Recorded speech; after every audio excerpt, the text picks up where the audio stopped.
Okay, hello artists. Welcome back to another Art Life Conversations podcast.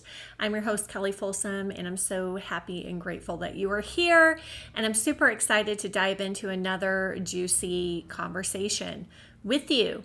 And that being said, you're always welcome to email me at info@artlifewithkelly, KELLI.com.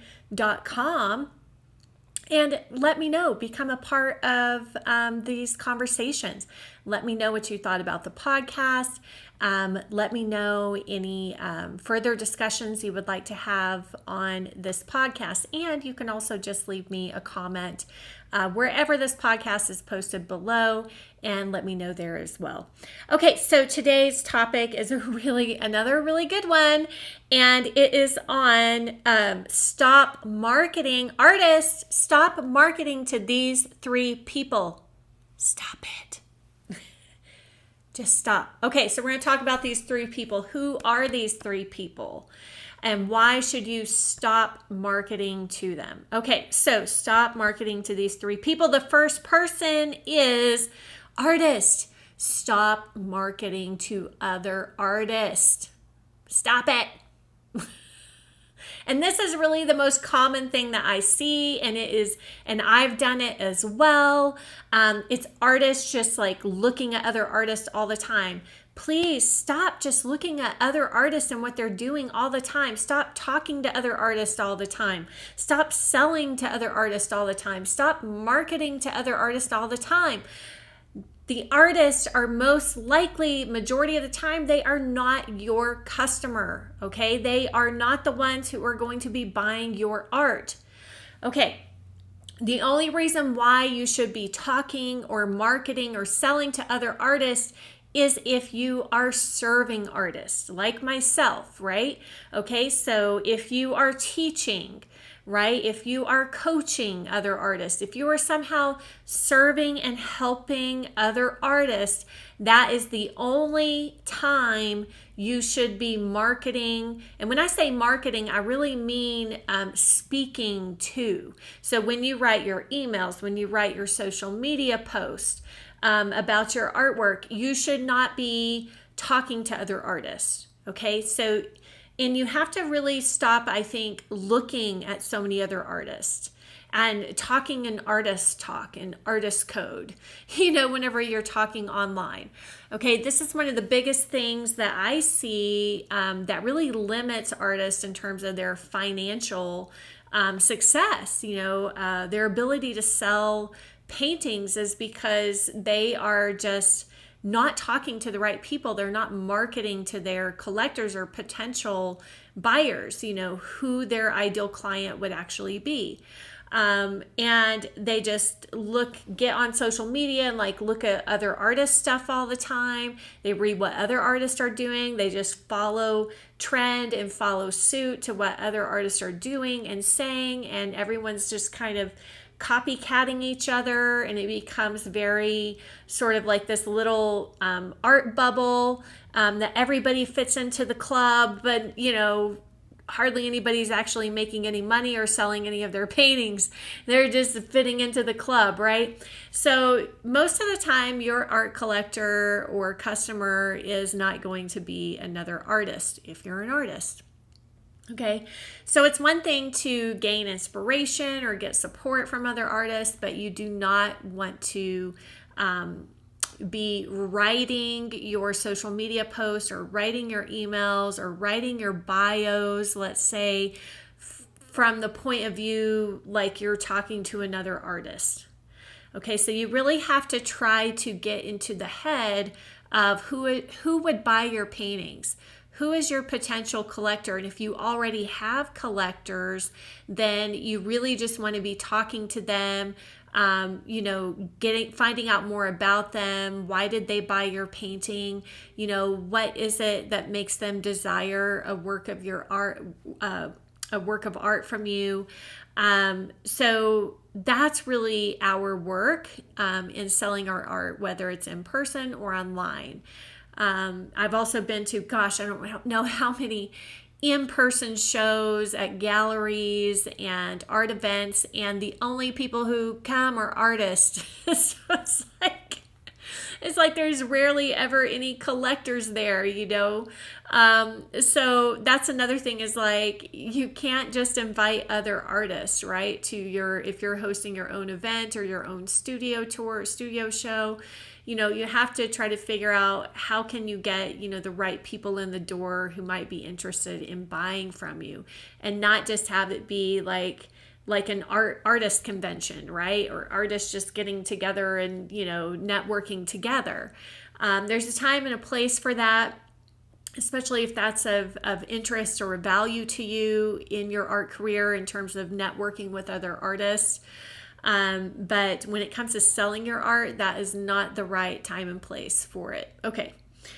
So I think, what is the phrase? Is it like navel gazing or navel gazing? I don't know if that's the right term, but basically it's like this little bubble that happens when all the artists are just talking to all the other artists and just influenced by all the other artists. And it's just no good for any of the artists involved. It doesn't really go anywhere. Okay, so you got to get out there. You got to talk to people who have bought your paintings. You've got to get to know them more. Okay, so, and some of this takes some imagination, and kind of really trying, whenever we're writing our social media posts or writing our emails, really trying to get into the mind of those ideal collectors, the people who have bought our work.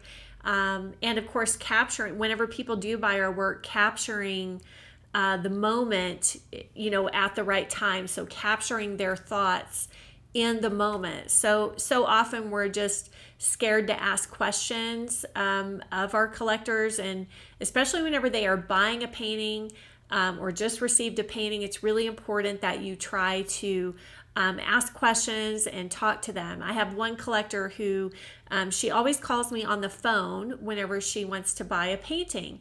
And I love talking with her. I love having conversations with her because she is just always giving me information about why she loves my paintings and why her home is filled with my paintings and what my paintings really bring to her life, and why she takes the time and effort and money to purchase my paintings, and why she values them.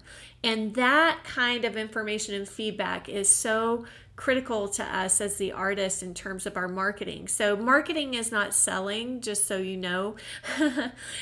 Marketing is basically, we're in a sense kind of building know, like, and trust among our audience, and really attracting and kind of prospecting, those potential customers in. Okay. But you want to be attracting and prospecting the right kind of customers, the customers who are going to buy. And that's why it's so important that you're not just, as an artist, that you're not just speaking to other artists. Okay. And that can, if you want to get real into minutia about it, it can even go down into, the kind of hashtags that you're using, of course, on your Instagram posts, for example.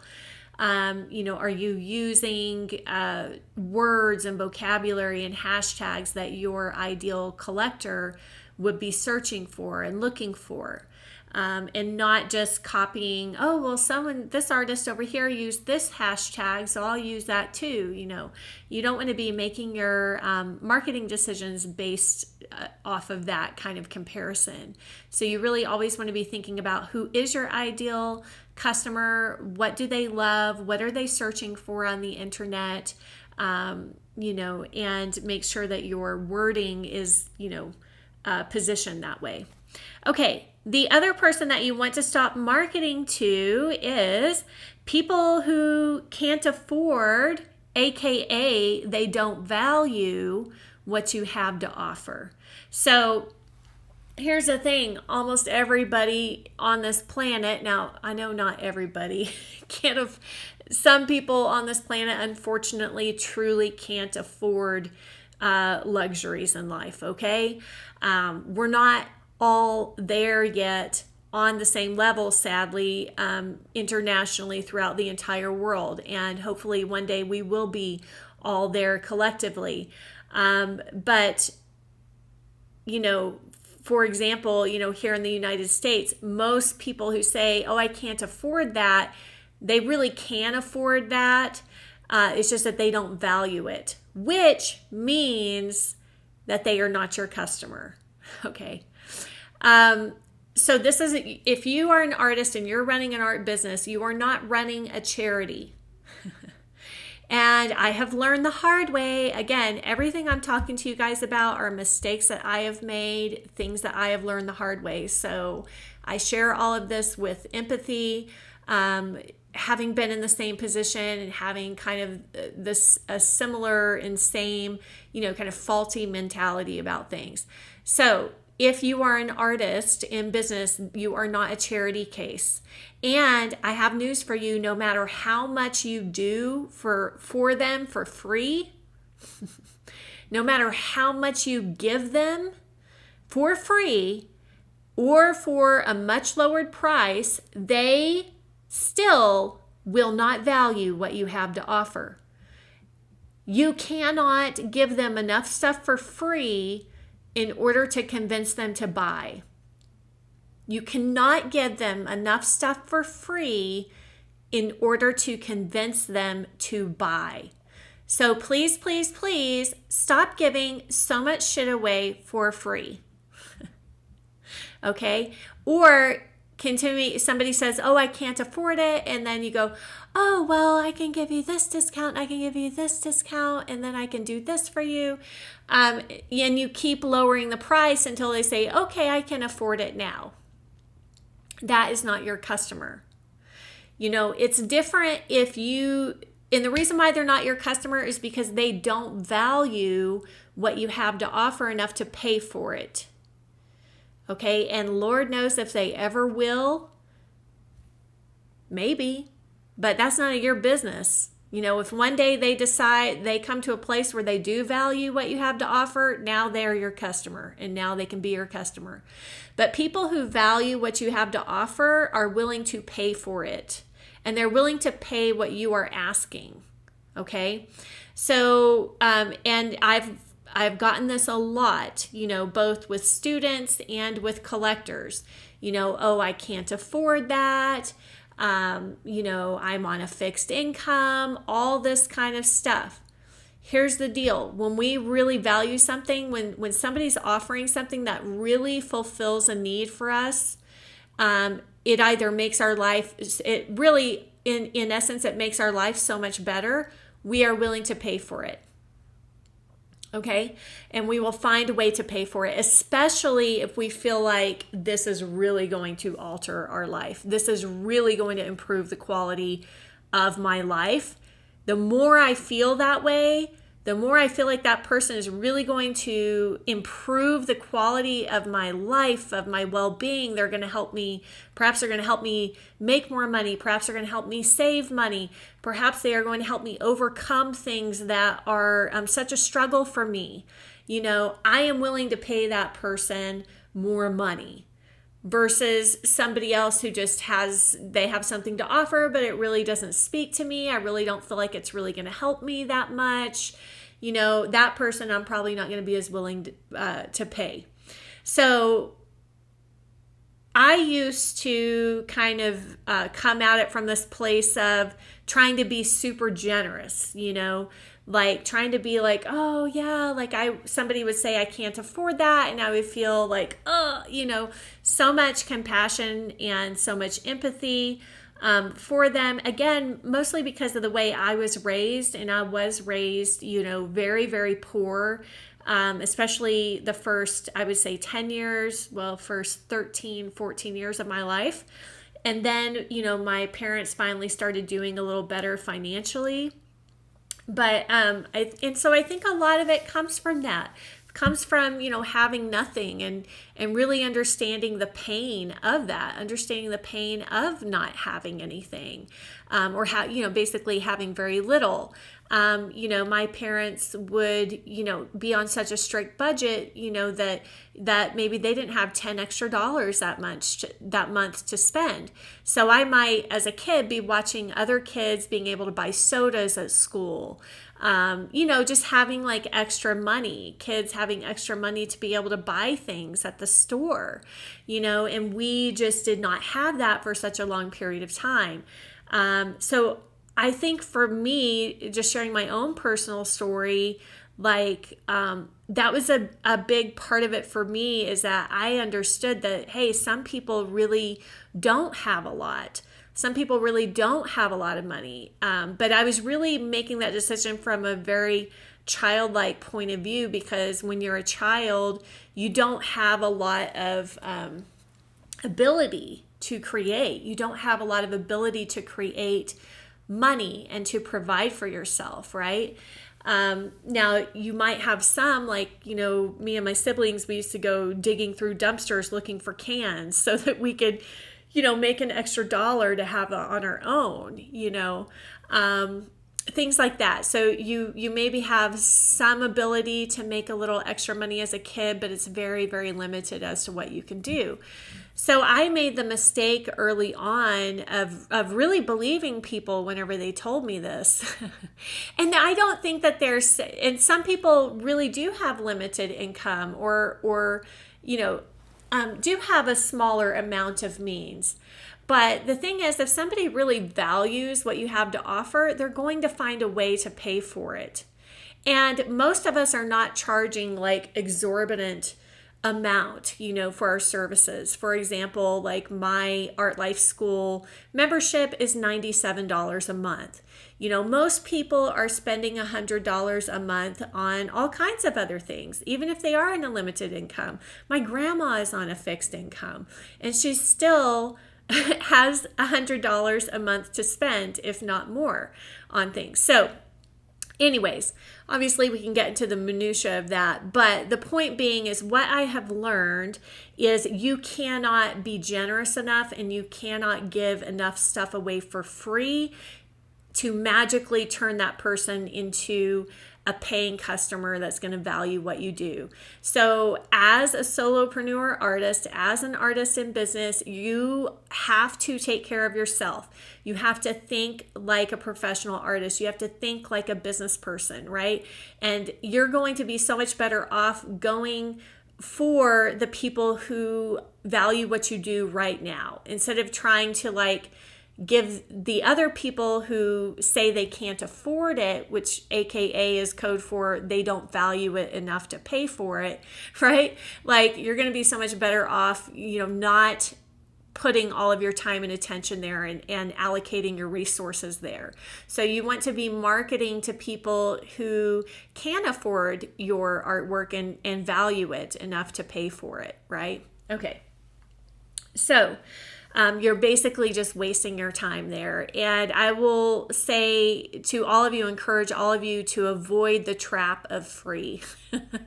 Avoid the trap of free stuff.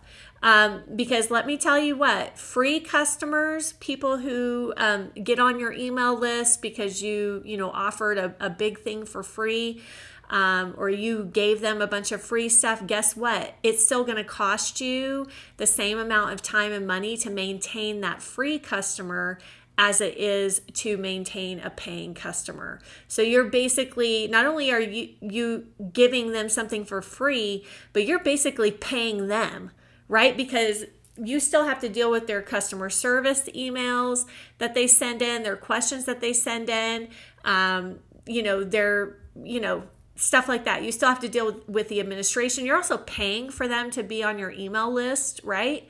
If they're on your email list. So you're kind of, in a sense, in the negative with that kind of customer. You're in the negative financially if you have a lot of those kinds of customers. And this is a mistake that, I definitely made early on, because I was really trying to come at it from this altruistic place of being super generous and over giving. I was always over giving, and that's, again, it's not an energetic match. It's not in balance. So what we have to offer as artists has value. We've worked very hard on our abilities. We've worked very hard on our skills, on our craft, and so there needs to be a win-win and energetic match of exchange of value there.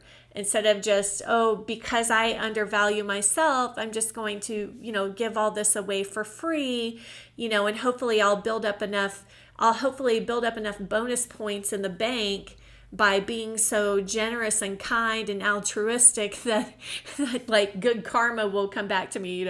It really just doesn't work that way from what I've learned.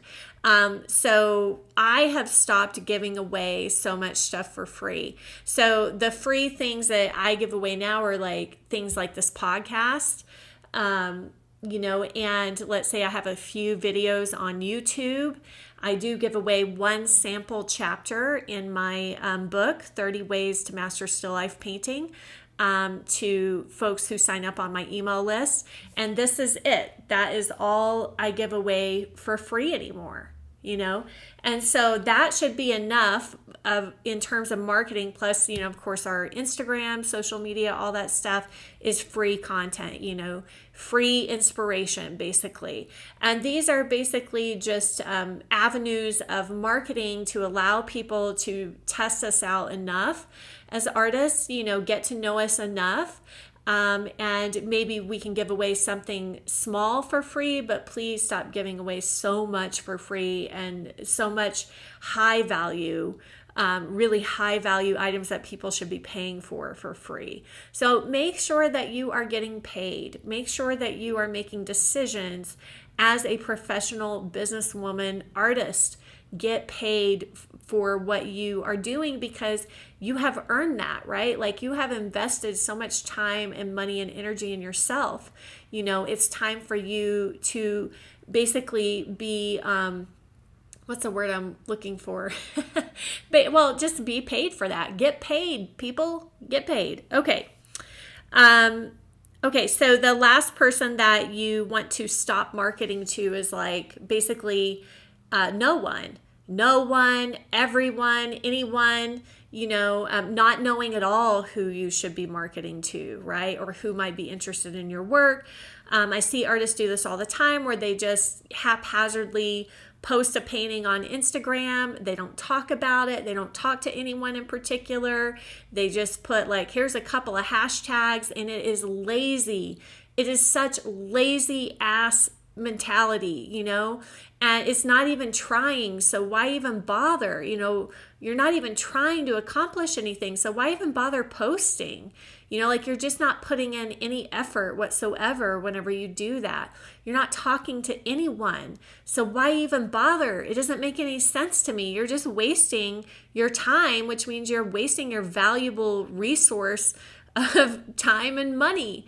Time is money. So whenever you make posts on Instagram, Facebook, things like that, and you don't even bother to try to communicate who you are, what your painting is, who your painting is for, why your painting might matter to that person, it's just a throwaway. You're really just throwing your time and your money away whenever you do things like that. So I understand that it takes effort.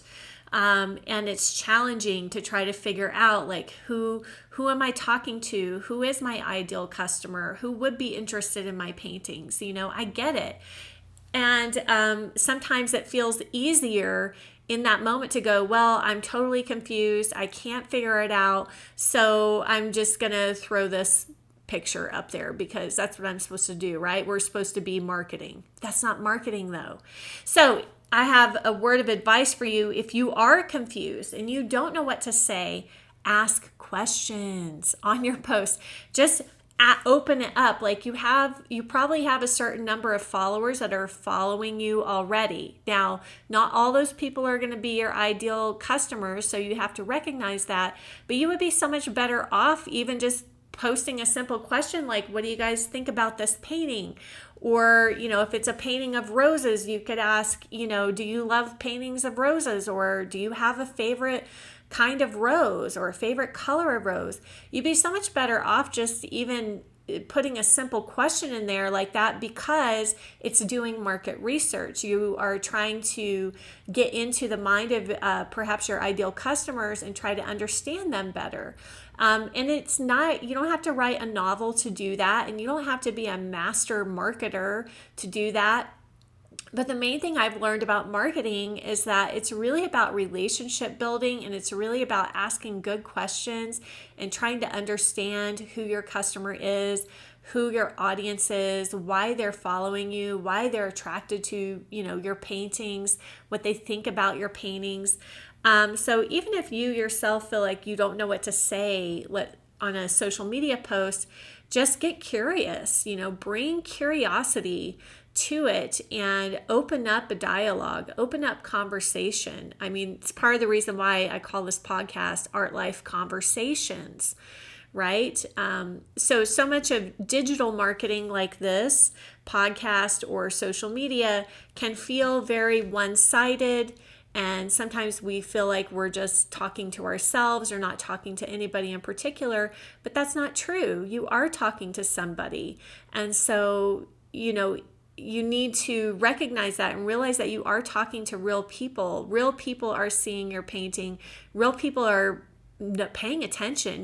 They're noticing how you post your work. They're noticing what you put in the caption. Like if they love your painting enough to stop and see what you wrote in the caption, and they don't see anything, or they just see #oil painting, who's going to care about that? You've just lost them. You've just lost a magical moment between you and this potential ideal customer looking at your painting, okay? So you want to be marketing to someone in particular, and if you don't know who that someone is, start asking questions. Get in touch with past collectors that you've sold to. Just start asking open-ended questions on social media related to your artwork so that you can get feedback and insight from your customers. Okay, so that being said, my question to you is, what else would you like to talk about on this Art Life Conversations podcast? Please, please, please tell me. And also let me know what you thought about this topic today. On who to market to, and in particular, the people you should not be marketing to. So let me know in the comments below, or you can also send me an email at info@artlifewithkelly.com, and I'll talk to you at the next Art Life Conversations podcast. Happy painting, happy creating, artist. See you soon. Bye-bye.